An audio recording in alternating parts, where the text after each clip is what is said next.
Hi! In this quick tip we are going to join the Carnival celebrations by drawing some confetti using InDesign.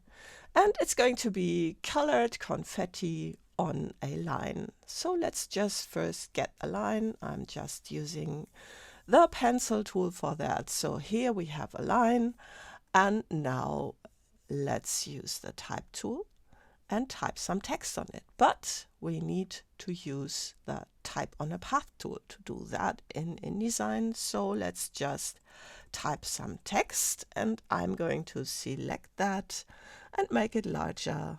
So let's make it larger, and now we are going to get rid of that ugly black line. So I'm using the direct selection tool and just click on it, and then we can get rid of that stroke. So let's set that to none, and now it's nice.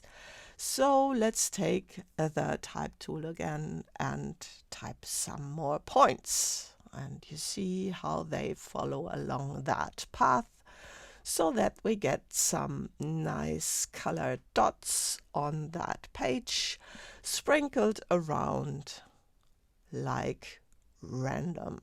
So just like this.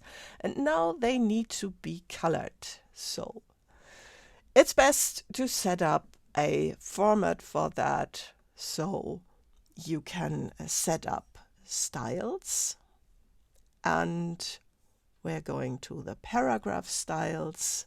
So let's zoom in here and create a new paragraph style, and I'm just double clicking it and call it confetti like this, and it's also applied. So let's go in here.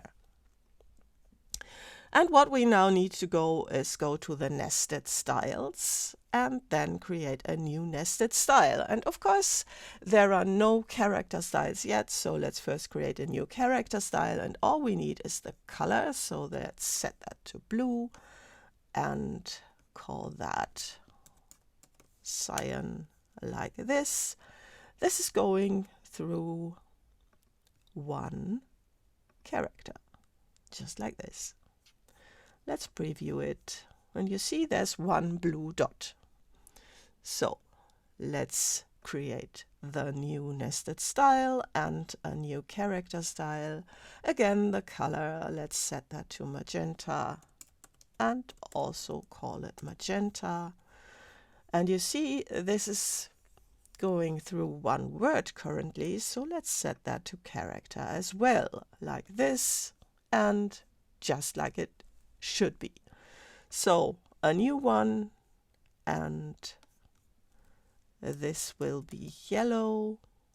Again, the color like this, and again it's just one character. So we could go on and create more colors, but you've seen how that works.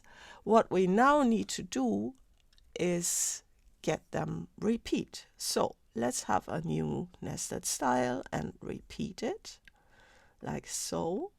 And it should repeat. It currently repeats 2 styles, but of course we have 3. So let's input 3, and that's it. So it repeats through the 3 styles that we created, and that's okay. So that's how the confetti style in InDesign works. Now you might argue that this is very orderly and confetti just doesn't get scattered like this. And I hear you. So let's have a little addition, and you can go into those character styles and make sure that this is not selected, and go into those styles, into the advanced character formats, and let's add some baseline shift like this, and some in the magenta as well, and let's set that to -12, so they are on the other side. And the cyan, of course, it can stay like that or can be moved as well. And of course, you can create additional character styles that have the same color but a different baseline shift, and then repeat them inside your repeat to get an even more random looking scattering.